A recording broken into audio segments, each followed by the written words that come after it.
looking for something. A new way, a new understanding, a connection, some comfort.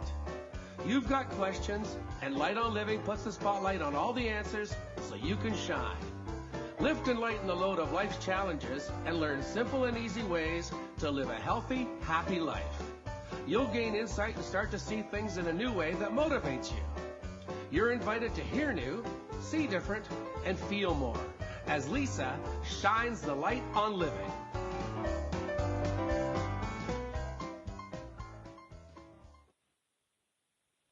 Hello, everyone. Welcome to Light on Living. I'm your host, Lisa Berry, giving you reasons to feel good, bringing you exceptional authors who express their experience through writing. We are happy to bring you all the goodies from these authors that can help you with your holistic happiness. And today, the heart matters.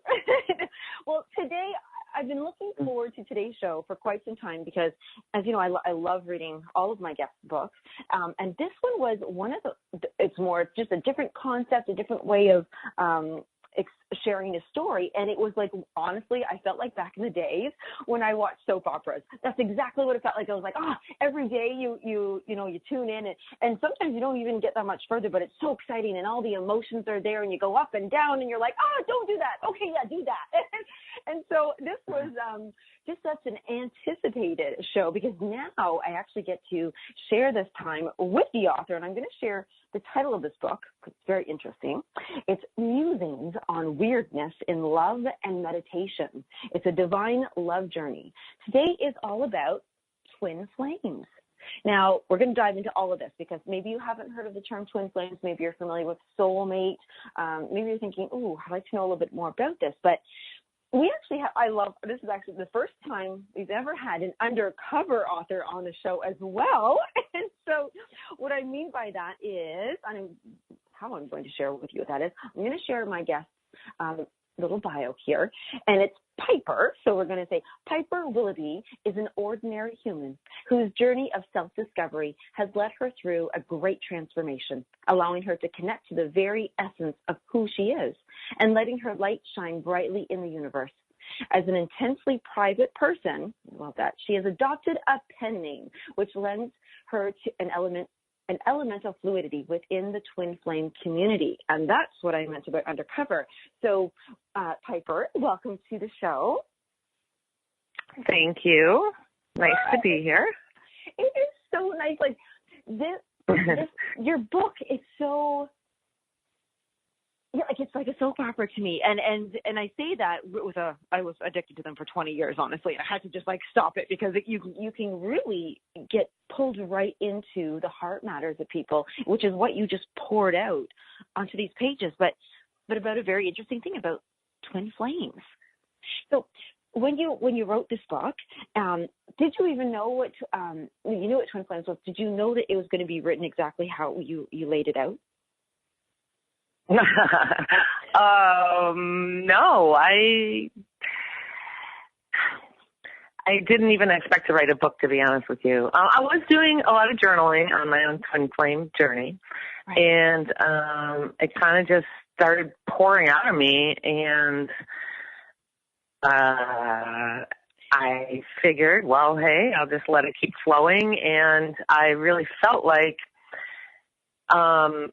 it was something that perhaps would help people who are having a twin flame experience to really see what it takes to walk through, the awakening process and find that joy and that self-love, which is really what the journey is about in the end. And that one, that's the fun part I'm excited to talk about. I will read the back of the book so just people understand that. So everybody listening, this book, which is, again, Musings on Weirdness in Love and Meditation, it's just such an attractive title because you're like, what the heck? There's a lot of really intense words there. And that's what it really is. It's like an intensity about a spiritual awakening. So the back of the book, everybody, it's the journey to, so Annie is the character in the book. So the journey to Annie's complete spiritual awakening through meditation and self-reflection contends with the ever-pressing tribulations of binding metaphysical and physical union with her twin flame, Alex.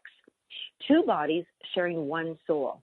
Now, that's a cool thing. That's what we're going to really touch on. So two bodies sharing one soul, a wonderful weirdness.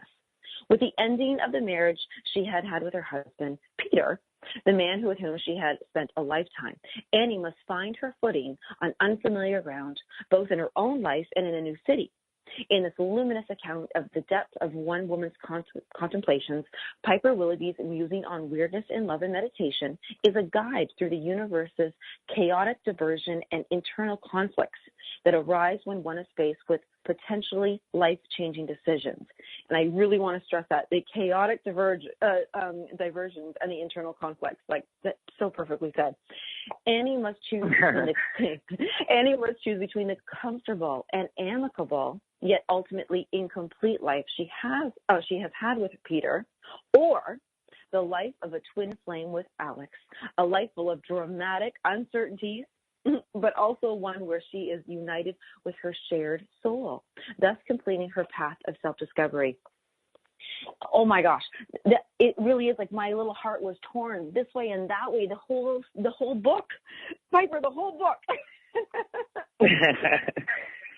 Well, I mean,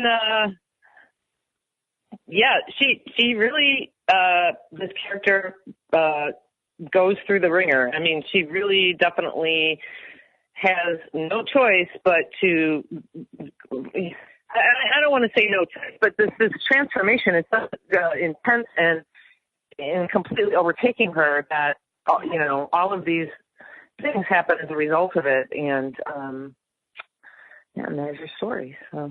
Yeah, you know, I love that you actually said overtaking, because there were times when I was reading it, and then we'll actually go into what the definitions are of things and what you find them to be. But just anybody who really wants an experience of really, this is pure emotion, guys. There's almost nothing logical, and that's what I felt, because I was like, I got so frustrated at times, like, oh, come on, just do this or don't do that. You know, I was like, oh my God, my heart is breaking. Sometimes I put the book down. I'm like, okay, I can't even handle this right now. I don't want her, you know, either A, to be treating herself like that, or maybe she has to be treated like that. Like, it was very, if you wanted to step out of your head, you know what I mean, and just really go with your heart and these decisions, this definitely is a book. Can you share with us, if somebody's listening and they're kind of interested and they've looked up twin flames, what is a twin flame?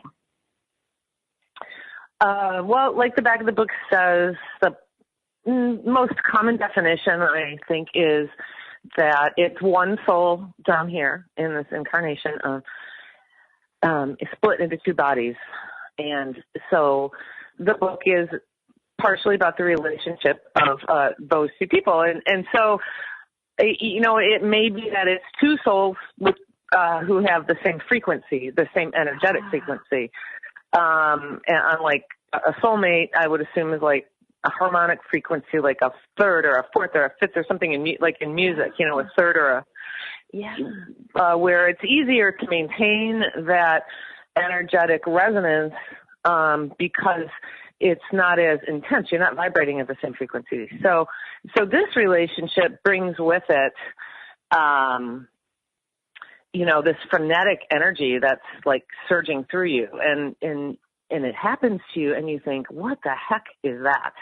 I've never felt this before. It is so intense, and that's usually when people start searching for answers on the internet. Like, there's an immediate sense of knowing them at like a soul level, a very deep knowing that you understand who they are and what they're all about, even though you don't know them yet on a human level. Right. And you want to be with them all the time. You can't get enough. You can't understand why or how the connection could be so intense. Like it's almost like they become imprinted on you, like tattooed on your brain. Yeah, I love the word imprinted. When you know, if somebody's listening, how is there a difference between obsession and does it feel like an obsession, or is it different? Did it feel like an obsession? I think that, yes, it is an obsession because you have never experienced this sort of, like, intensity. So, and it's love intensity, right? Like, they rip your hearts wide open, and they turn your world upside down, and they, you know, you're shaken up deeply in your beliefs, and your emotions are so intense. And then there's it, but, you know, emotions are intense, both the love side of those emotions and the fear side of those emotions. Yes. So it really brings up a lot. it's like your twin flame is a catalyst for that growth, that to look inside of you, to find self-love through another. And I know that sounds a little weird, but I think I think the catalyst was a great word for that, because it's something that stirs the pot and finds out what ingredients are all in there, and do they go? When you had I don't want to share too much of the book. Hold on a second. I want to make sure I keep my parts private. In the story for Annie, do you think that Alex does she choose to bring Alex back into her life, or do you think that was kind of like destiny?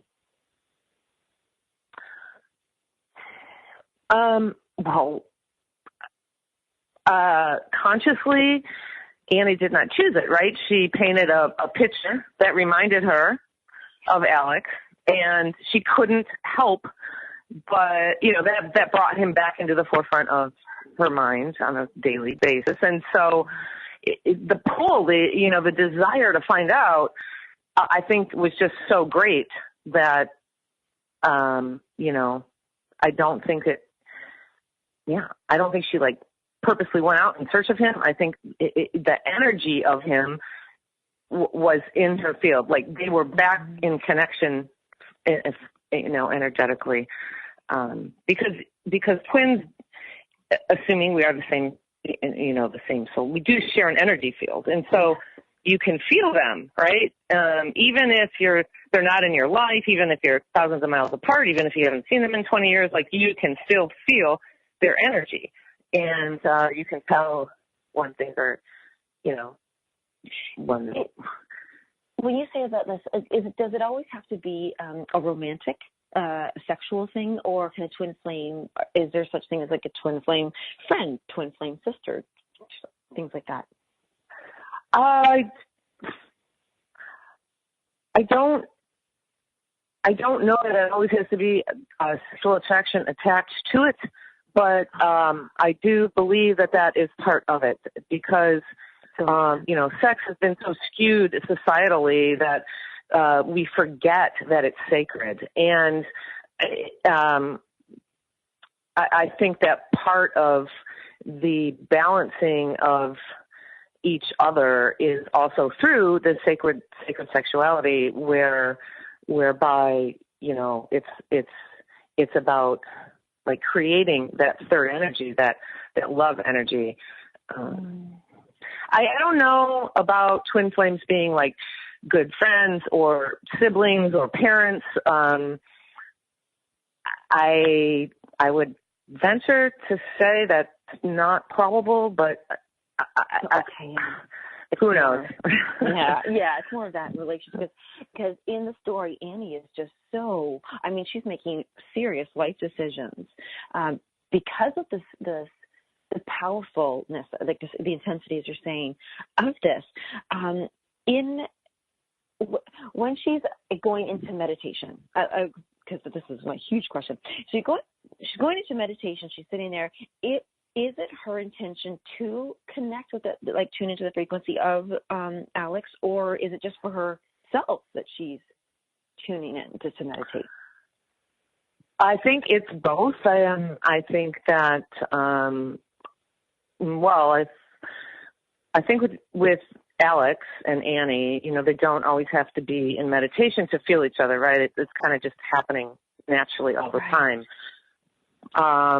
The meditation, that's another reason that is in the title, and Weirdness is, I think that when we do wake up and we start venturing down this path, there's so many things that happen to us that are seemingly weird, like this intense connection with another person, or the fact that you're suddenly in contact with higher dimensional beings and having conversations with them. And, at first you're like, is this real, or am I really losing my mind?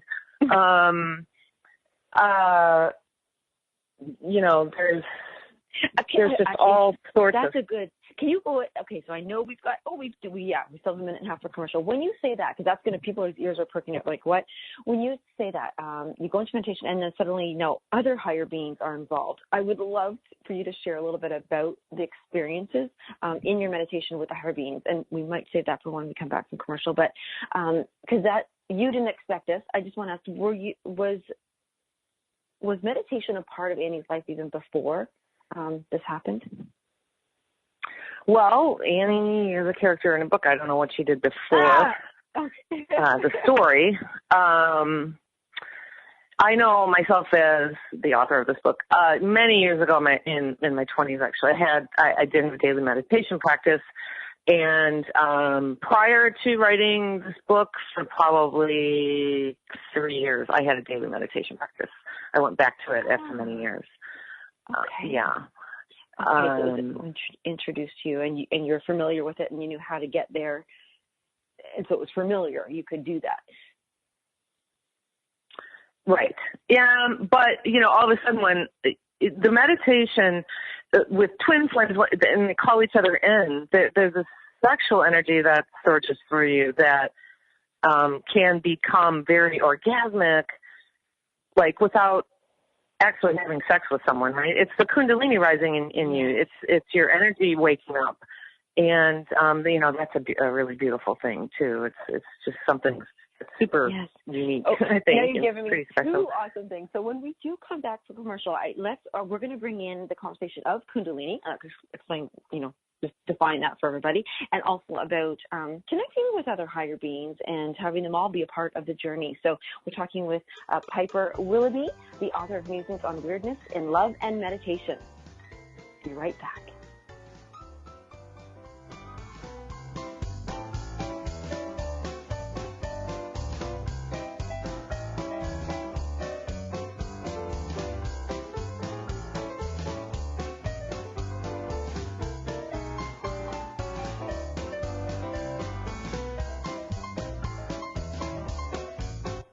The best of the holistic, spiritual, and conscious world. OMTimes Radio. IOM-FM. OMTimes magazine is one of the leading online content providers of positivity, wellness, and personal empowerment. A philanthropic organization, their net proceeds are funneled to support worldwide charity initiatives via Humanity Healing International. Through their commitment to creating community and providing conscious content, they aspire to uplift humanity on a global scale. Connect at omtimes.com. OMTimes, creating a more conscious lifestyle. I can't really be that worthless. I can't really be that stupid. Weak? Fearful? Unlovable? I just really can't be that broken. Wow, those beliefs have slammed the door shut on my heart, stopping me from stepping into my greatness.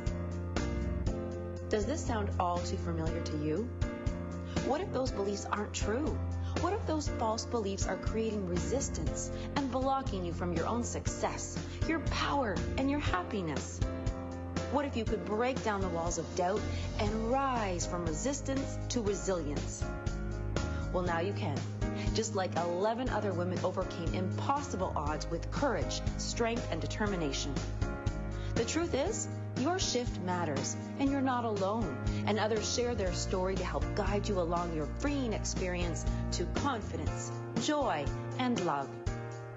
Tune into Light on Living's Your Shift Matters series to hear from 8 of the 11 co-authors of the #1 bestseller on Amazon, Your Shift Matters, Resistance to Resilience, compiled by Dana Zarcone.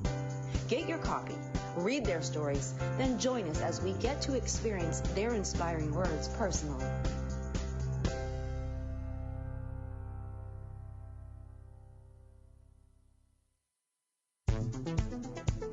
My name is Victor Furman. Some call me The Voice.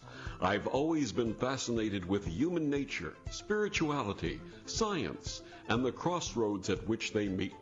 Join me Wednesdays at 8 p.m. Eastern on OMTimes Radio, and we'll explore these topics and so much more on Destination Unlimited. So I'm a cat, and I just moved in with this new human, and she's got this little toy she's always playing with, all day long. Tap, tap, tap, tap, bloop, bloop. She can't put it down. There it is. Oh, and get this. She even talks to it. Last week she asked it for Chinese, and guess what? Egg rolls showed up. Like magic. Humans have cool toys. A person is the best thing to happen to a shelter pet. Be that person. Adopt. Brought to you by the Ad Council and the ShelterPetProject.org.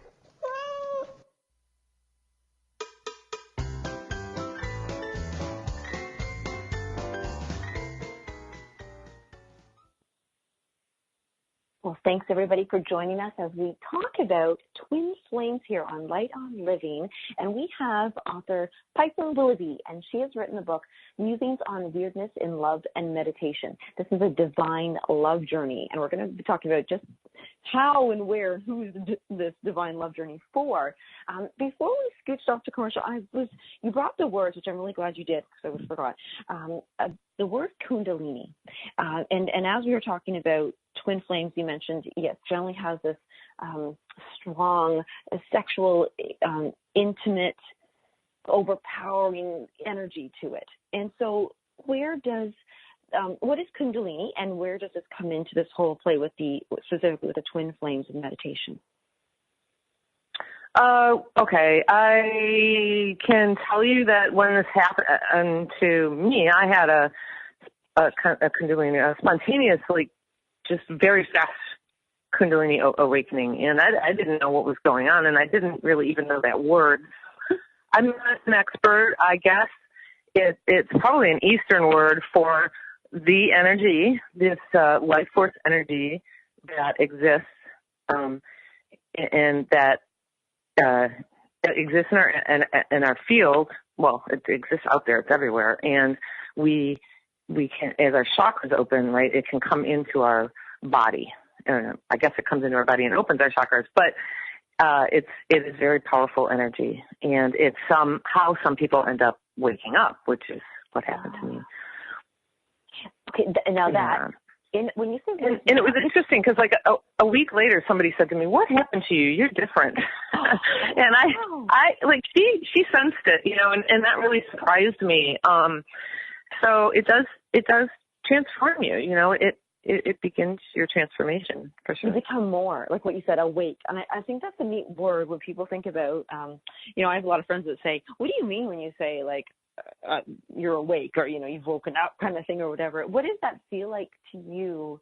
The difference between I know there's there's very many different levels to awakening, right? I think some people, the way that they first wake up is by looking into maybe issues that are out there in the news and then finding out that, it's all a control system that we're wrapped under. We're living in a matrix, or, there's forces that don't want us to wake up. And then there's other people who, for them, it's more of an inward journey where they're wondering why they're feeling so much disease or unease in their life, or they may have dis-ease, they might have diseases, right? And really it's because, they've spent their whole life like pushing away the harder emotions to deal with rather than bringing them up and releasing them, which is an awakening, right? Once you start going through that process, you're becoming aware of yourself now. You're becoming aware now of your own emotions, your own thoughts, your own feelings, where they're coming from inside of you, not from another person. Yeah. Right. So that's awakening. You stop projecting onto another person. And this, in a twin flame relationship, is where that mirroring comes in, because there may be like many like things where our twins trigger us, right? They really, first of all, it's definitely, it's very blissful, and then it's comforting, and then it becomes challenging, and then it becomes absolutely devastating. Yeah. and then it becomes challenging again. And then you get to another place of comfort once you've gone through this devastating period, where, and then it's blissful again, but that bliss is within you now. You know that you're not looking for it outside of yourself, and you're not looking for it from your twin or from another person. It sounds so empowering. Like it's that you're so in control. Well, call it control, but through your growth, through your expansion, you actually kind of come back home. Right. Yeah, you come back home to yourself. That's it, exactly. Yes. And that is so, what a like honorable role to get to play for somebody if you are their twin flame. An honorable role. Yeah, I suppose it is. That's definitely. It is definitely an honor to have the experience, although, some days I wouldn't wish it on my worst enemy, because it is difficult. It's a hard journey some days, and yes, when I was reading the book, I actually now that you say it like that, that's what I feel like. I was like, oh my gosh, I don't want to ever live like this. Is awful, just because of the like a soap opera, like the heartache that you go through, or the not knowing until you grow what to do with this and everything. I have a question about, you mentioned disease.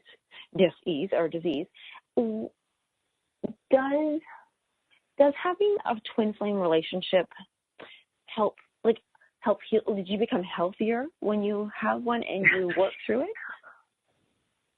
I think the more love you hold in your body, the healthier you are. I will tell you, it's not related to the book, but my own personal experience is that throughout this awakening process for me, I was in bed for 2 years with in very bad fibromyalgia, rheumatoid arthritis, which I've had since the age of 4.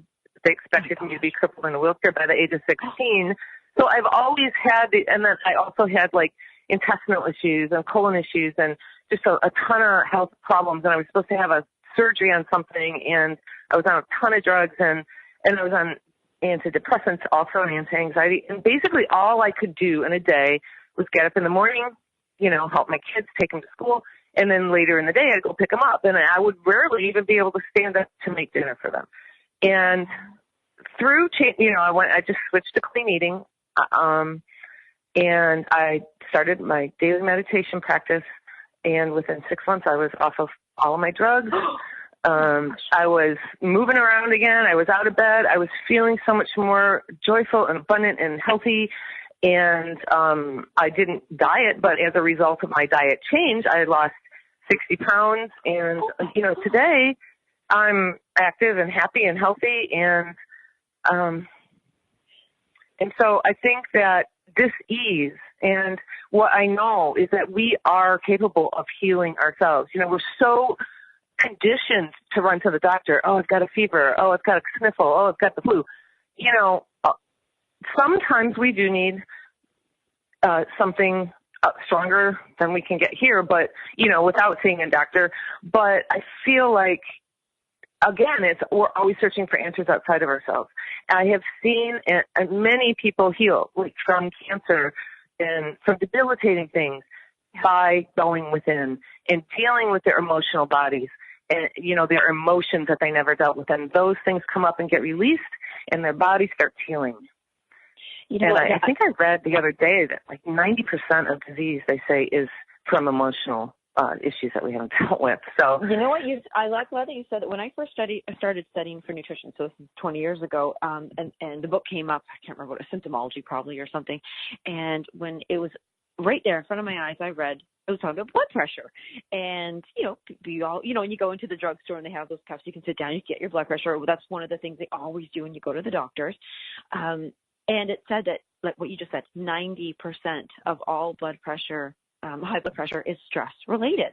And this always stuck with me. And I thought, well, wait a second, if that's our blood, blood that's everywhere, then perhaps it's all. So thank you for sharing that story. I think a lot of people that will really affect them and help them. And here's a neat question. I know that our outside bodies, they don't stop us from being able to go within and meditate. But once you started clean eating and taking that time and committing to yourself and doing the practice of meditation, Did the clean eating allow you to meditate deeper or further? I think it did, actually. It was wild when I first started doing it because it actually literally felt like the cells inside of my body were draining the toxins from them because I wasn't putting toxins into my body anymore. And so, yes, it definitely cleared me a lot. And also, I was struggling a lot with self-love and going back to some traumas from childhood and working with my inner child as well. And, you know, I remember one night in meditation, I couldn't find any love for myself. I was in a bad spot. And what I did was I asked my guides. Now, I didn't know who my guides were. Like the first person I connected with was actually my deceased father. And then my mom, and then I was, you know, an Arcturian came all the time to me. Then I met my Palladian self, and you know, I don't want to use the phrase like archangel because that is a belief system. But the energy or entity that I would associate with, you know, Archangel Michael and then also Metatron are two key higher dimensional beings that come visit me a lot. And I'm getting off subject here. No, this is so interesting because you're saying this. This one night, I was in so much pain, and that little girl inside me was really suffering. And I asked my guides, I said, show me how much you love me. And this energy just surged into my body, very similar to the twin flame energy that comes to me as well. And it was like this cosmic life force energy, right? Some people will say, you know, I've touched God. Depending on your belief systems, all of this is but that energy is out there. It definitely exists, and I just was sobbing. Like I had never felt so much love and being held in that love and light. And once I felt that from something that I can't see, feel, touch, you know, see or touch or like isn't on this plane, on this existence, I started feeling that inside of myself more on a regular basis, like on a daily basis. And then I'd go back into like not being happy again and being really down on myself. And then I would, you know, I'd feel it again. And eventually like this love just stays with you because it's the love that you have for yourself. That is the key point. I love that you said that. So you actually, that's kind of like being woken up as well, because you were being woken up with love so that you could continue being, you know, when a cat wakes you up nice and early in the morning, but you just love that cat so much, you feel so, you know, you start waking up with love around you, so you get off on the right foot, right? Right. So, right. With that feeling, I love that. I want to comment on the words you used there was, show me how much you love me. That was very intuitive of you and smart, because you could have said, I don't love myself. You used such a direct command, let's say, or request. And very clear, like just show me this. And it was a showing. It wasn't like, you know, and did you believe that you would be shown? Did you hold that belief when you did it? No, I don't know. It happened recently. I don't know that I didn't, I don't know. It just came to me. I said it. It happened, boom, right? So just following your knowing, you know, again, following your intuition, those little nudges that you get. Right. Yeah, the showing. I love that. Yeah. So do you believe anybody could do this, or do they have to be in a certain state or place in their life experience to be able to even meditate, let's say? Well, I think everybody can meditate, and really meditation doesn't have to be, you know, an Indian guru doing thrust and you know, your fingers. It's just quieting your mind, right? And allowing like all the busyness, all the noise that's what's so hard to do nowadays, especially because all day long we're bombarded with our social media and, television, and it's just, there's constantly an influx of dense information coming into us. And so to quiet, you got to get away from all of that in order to quiet your mind. But if you, once you quiet your mind, then you might feel or feel something that you don't like that feeling of rejection, that feeling of not being loved, that feeling of abandonment, those fears, those, old beliefs like I'm not good enough or I'm not capable. I could never do that because, that was my belief system.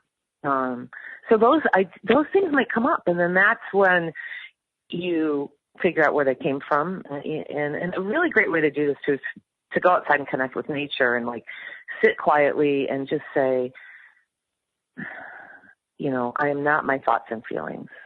Those, right? I am, they're just passing through me. Wow. And, it's like thinking of your brain as a blue sky and there's little clouds going by, and the clouds are your feelings and the clouds are your thoughts and your day's going on, and you forget to clear that area in your head, and then all of a sudden, there's a bunch of clouds there. And they could turn into storm clouds if you're not careful, right? So I think it's really important. I don't know if everybody connects with higher dimensions. I think once you have this practice, and it really is, 5 minutes a day is all it really takes. I'm to glad quiet that your mind. You said that, and you have actually given me the best helpful tip there to share. We're going to scooch off to commercial in 10 seconds, but I want to just highlight that I am not my thoughts and feelings. And so when we do come back, continuing on the conversation with twin flames, and I want to dive in there about how one can even connect with their twin flame in meditation. Okay, so we'll be right back with Piper Willoughby.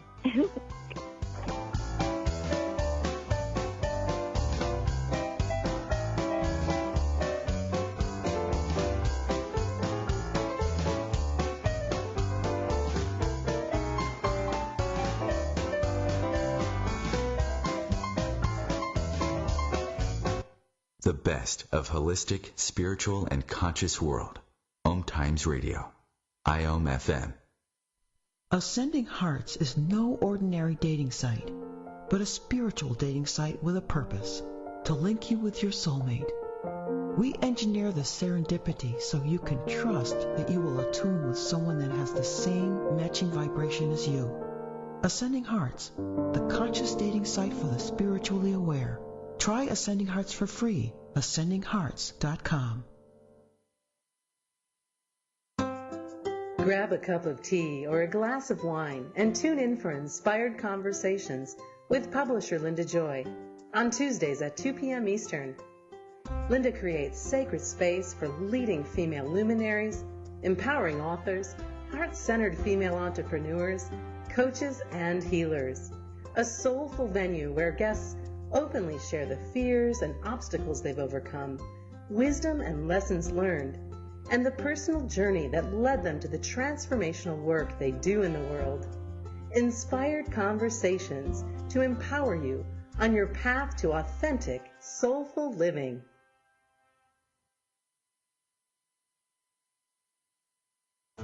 Enjoy passive income benefits while creating a cottage experience for others. From a relaxing getaway to connecting with nature, sitting around flickering campfire light, dipping in cool, refreshing waters, strengthening your body with biking, hiking, boating, and swimming. And you have the cottage that could be a part of all of those memories while earning you money. Financial abundance as a thank you for renting your cottage. Become a cottage rental owner today, safely and supported. RentCottage.com.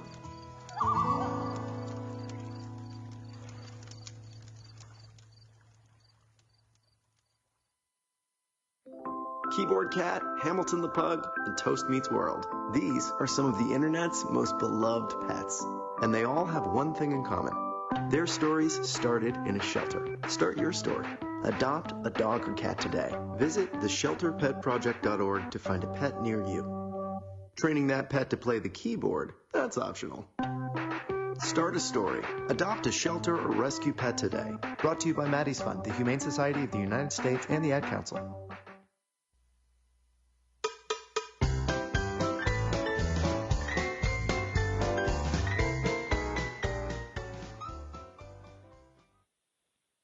Hey everybody, welcome back. You've got Lisa Berry here, and I've got Piper Willoughby on the show with me here today. She's the author of Musings on Weirdness in Love and Meditation. And it really, I'm really focusing on meditation, everybody, because you may be walking around this planet right now and thinking, oh my gosh, what has gone into me? There's this person who's come into my life that I feel like I've just known forever, but I don't even know them. And my gosh, I have such blissful moments. And then I have like this devastation, as you used, I love that word, Piper, this devastating incident. But then I grow and I return and I come back into this place. And you're wondering, okay, so what is this? Is it my soulmate? Or maybe it's a twin flame. And as we explore the twin flames, Piper, this is my question. So say I've got somebody and I think, oh my gosh, I think they're my twin flame, but I can't just walk up to them because that'd be a little bit weird. Go, hey, I think you're my twin flame, but I want to connect with them on that level that I think, can I just jump into meditation and then go chit chat with their soul over there? Like, does that happen?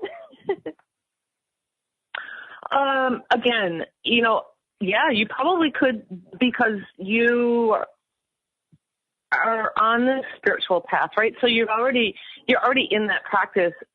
You're aware of your physical, spiritual, mental, and emotional states of being and health, and you've cleared out a lot of stuff, and so you need to make space for that to happen, I guess is what I'm saying. Like, I don't think that you can just call somebody's energy in. I know that, like, for my twin, although I could feel him for probably 4 years before he could feel me, because it just takes what it takes, Right. Because the twins are always on the same page. Twins, just because they're twins, they're not always at the same place. Right. And I think that therein lies sort of this misconception that the ultimate goal is physical union. And if you think about love, romantic love defined by our society, it is physical union, right? People are supposed to be together. They are supposed to build a life and live together and everything. And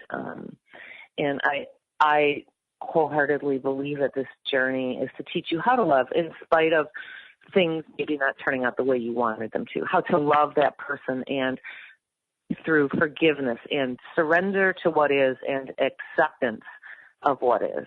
And that's sort of coming full circle, I think. Yes, that felt very full circle. So love is really it's the process of letting go.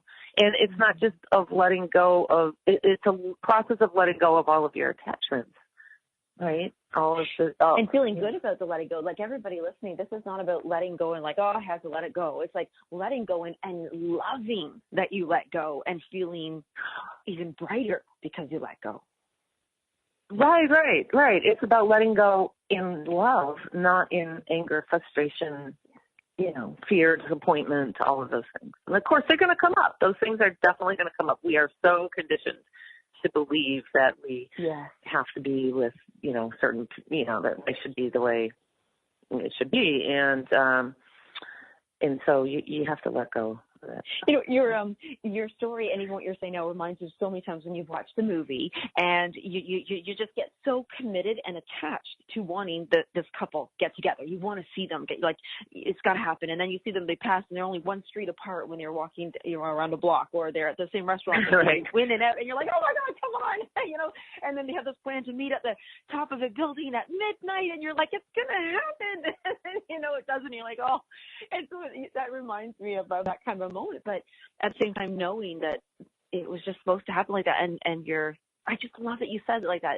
It's the union that we always think it's about, a physical union. Now, with twin flames, you'd mentioned and throughout the book as well, that you can have sacred sex, and this does not include a physical union, but it is as fulfilling, if not more, Yes, and getting back to that, can you call your twin flame in meditation? That was another question I haven't answered. And certainly Annie has experiences, many experiences where she does, she calls in his energy. Now, does that mean he knows that she's doing that? No, it's his higher self energy. It's the energy, right? It's his, and that energy is orgasmic, I guess you could say. I don't know what other word to use, right? So, and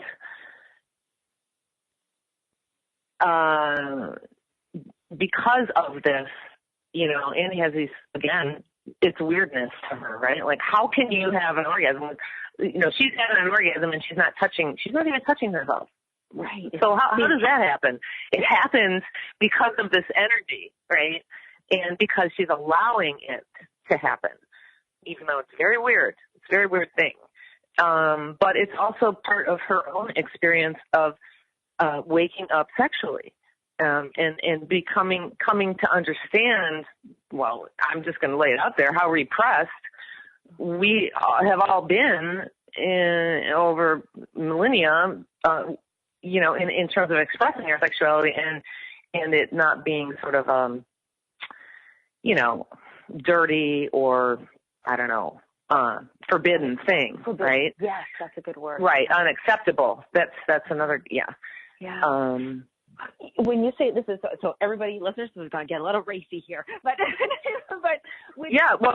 I'm just going to put this out there too. I will say that the 20-minute orgasm is not a myth. But I really think it's part of this process of opening yourself up, not, to love, into this cosmic life force energy, into the energy of your partner.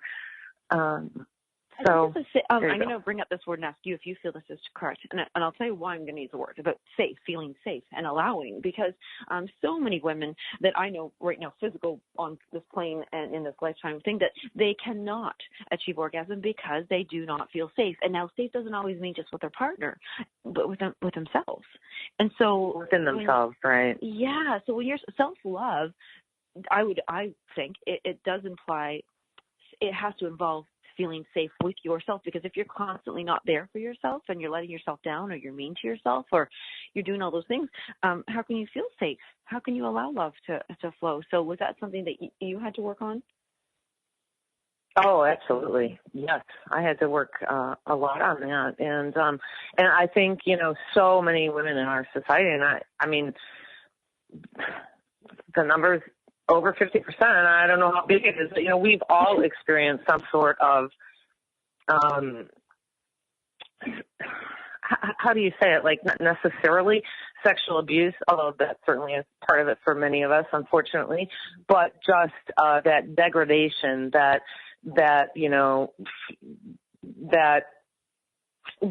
we're looked at as sexual objects for fulfilling, the only one need, right? And we have to overcome all of that and learn to love ourselves really first. Like, we have to heal from those traumas before. Actually, in my real life, I teach masturbation as a meditative practice, as a way of healing those traumas, so that you can open up yourself to, experiencing the beauty of your body and what it's capable of. So it's definitely worth that journey too, because you're missing out on a lot if I love that you said that, what your body is capable, because it's not just about that one goal, be it for a man or a woman, because what you talk about, whether it's sacred sex and loving yourself, that is so complex. There's so many layers, and as you said, whether it's 20 minutes, 30 seconds, that's a lot of energy. I don't know what the word is, kinetic energy. There's another word, and I can't think of it right now. Orgone energy. There's a word. And that's very creative. Would you say that once you Right. Well, I know, but all of that energy is absolutely like, I had to question myself, like, should I be doing, having so many orgasms, or am I supposed to be putting this energy into, because it comes from your sacral chakra, it's your creative center, into there's this energy in me now. So now I can turn around and put that into all my creative pursuits. Like I'm open to that now too. I'm capable now of like going back into that creative mode that I felt, when I was younger. So, I love that you said that when you felt that we were younger, because, we have a little bit more what seems to be, because we don't have so many beliefs layered upon beliefs, when we're younger. So we have that a little bit more carefree, a little bit more exploratory, more, and I think, so when I was reading the book, I'm just so happy I read your book. I have to share this with all listeners. There's a lot of books that come across my desk, and I read them a lot, just very self-lovey, self-helpy. But yours is written in such an emotional story that it woke me up creatively. I can't say the word. Oh, so awesome! I'm so happy you said that. That just brings me joy. That's great. The book is raw. There is pain in that book, right? Like there's a lot. As a writer, I didn't hold any of that back, and I think some of it is hard to read for people potentially. But that, sometimes you got to go to that depth to clear it out, right? There were many times in my life that had I been reading this book then, you're right, I wouldn't have been almost able, not even to handle it, because it would have connected so much maybe at the time what I was going through, or maybe that I hadn't worked on or healed yet.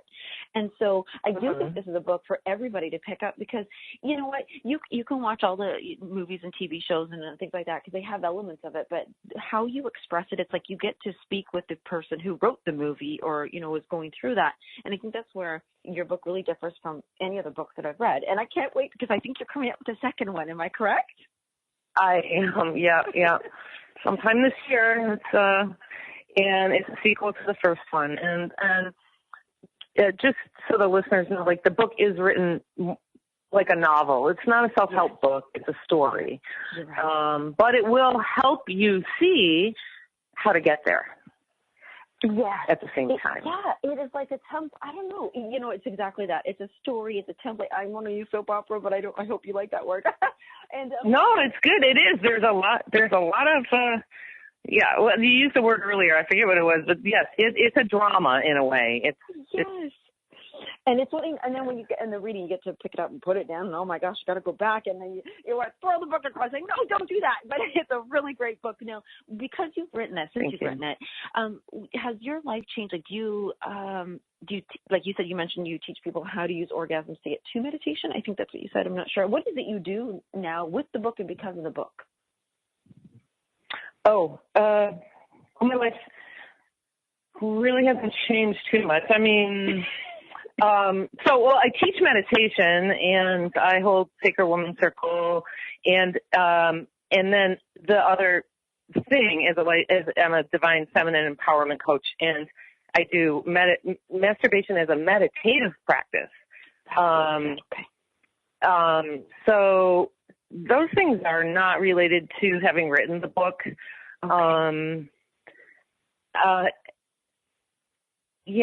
How has my life changed?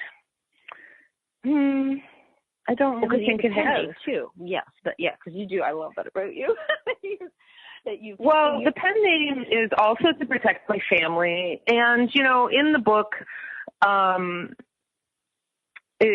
there's another sub-theme, and that is letting go of another beautiful, wonderful, long-standing love relationship with another partner, because the change and growth in Annie was so great that these two people, who never thought that they would ever separate, very compatible soulmates, decided that they really didn't want to spend the rest of their lives together. So, part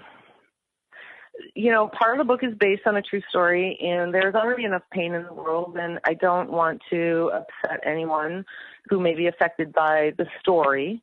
And cause them any pain. I certainly think that the book there are romantic parts to it. It's almost like a romantic novel about a spiritual journey in a twin flame relationship. And, romance is definitely a part of our norm or our standard. And Annie definitely felt at times romantic feelings towards Alex.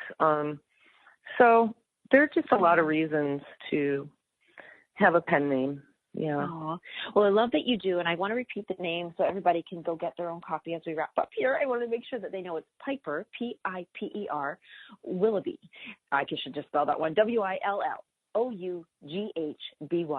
and the title is Musings on Weirdness in Love and Meditation, which is a divine love journey.